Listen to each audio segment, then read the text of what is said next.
បញ្ញត្តិនឹងទូមកមកបងប្អូននៅក្នុងចិត្តនឹងស្រឡាញ់វិស័យបាក់សៃកីឡាទាំងអស់បងប្អូនថ្ងៃនេះមកបង្ហាញបងប្អូនប្រភេទកូនកាត់បាច់ខ្ញុំ1គីឡូ35នេះពេញនេះទុំគីឡូ32 33បងប្អូនហើយប្រភេទបាស៊ីវមេជុំផនស្មាត់សជើងមួយជ្រុយបងប្អូនអញ្ចឹងបងប្អូនចង់បាននេះអាចទាក់ទងបានតាមលេខទូរស័ព្ទរបស់ខ្ញុំ09964659ទៅតាម Telegram លេខនេះអាចទាក់ទងបានហើយបងប្អូនចូលមើលមាត់ឲ្យវាស្អាតមានមុខឲ្យបងប្អូនមុខស្អាតមុខរៀង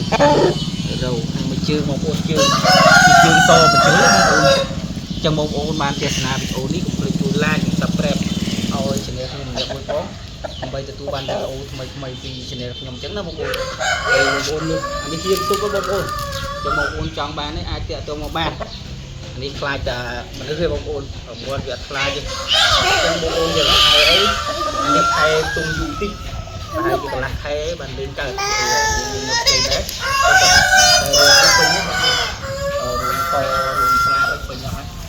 ចឹងបងប្អូនស្រឡាញ់ពេញចិត្តអាចទៅបានតាមលេខទូរស័ព្ទរបស់ខ្ញុំ09614151អានេះខ្សែរវាជាបងប្អូនមាន់អត់ធ្វើតែល្អតែក៏យូរបងប្អូនមានដល់បងប្អូននេះទីគ្រាប់នៅខាងខំជាជោគជ័យទីគ្រាប់ហើយបងអ៊ំទុកចឹងនៅនេះទៅដល់មិនដែរហើយមកឡើងជាពលាខ្លាំងអត់មានទៅដល់មិនដែរនឹងថាយកទៅជួយចឹងបងប្អូនទៅស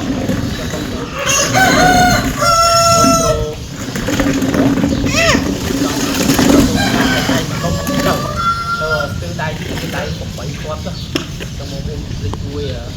ចាក់ចូលមកបងប្អូនមើលម្ដងទៀតបងប្អូនមើលម្ដងទៀតមើលមាត់ម្ដងទៀតចឹងណាបងប្អូននេះគឺញមុខមាត់អានេះដោយសារវារៀងផ្អើលមិនដែរចាប់នេះចឹងចូលដល់ចាប់វាចឹងហើយទៅបានណាបងប្អូនតែរៀងស្អាតរៀងមាំស្អាតចឹងបងប្អូនជួយចាក់ចូលមកឲ្យមានច្រើនមិនមានតែមួយគ្រាប់ហ្នឹងបងប្អូនចឹងបងប្អូនស្រឡាញ់ពេញចិត្តអាចចាក់ចូលមកគាត់ទីបងប្អូនយកទៅ CC បងប្អូនយកពីគាត់គឺជោគជ័យទាំងពីរតែអត់មានគួរថាមាត់ខ្លាំងទៅយកទៅជោគជ័យទាំងពីរជួយផ្លែដៃដូចដែរគឺការឲ្យបងប្អូនរិស័យដាក់ទៅជួនកាលមាត់ដាក់ទៅចឹងលួចផ្លោទៅជួនកាលវាទៅយកទៅបងប្អូនកីឡាករបដាល់អីអ្នកខ្លាំងឯងនោះមានចាញ់ចុះសម្រាប់តែហ្មងបងប្អូនទៅដាវដូច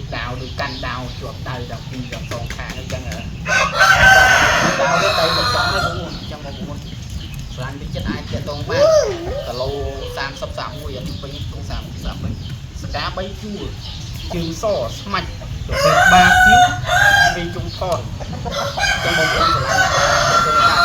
អញ្ចឹងវីដេអូនេះប៉ុណ្ណឹងបងប្អូនអរគុណ